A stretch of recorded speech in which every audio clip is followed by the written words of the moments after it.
You probably don't want your camera to stick out like a sore thumb on your car's windshield.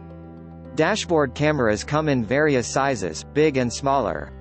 However, smaller or discreet is almost always better. Yes, stuffing lots of features into a small device usually comes with a higher price tag. Wedge-shaped cameras like the Rexing V1 car dash cam, and click the link above to know more about Rexing V1 dash cam.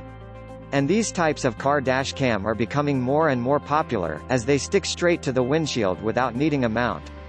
Also, the color black is absolutely preferred for a dashboard camera, as any other color would draw too much attention to it. This makes the camera to be low profile, and it doesn't make sense to get it in any other color than black. For a quick overview of the popular and best performing dual-channel cams, follow the link in the description below this video. Support me by like, share and subscribe to my channel, which brings value for your money, and also check out my latest videos.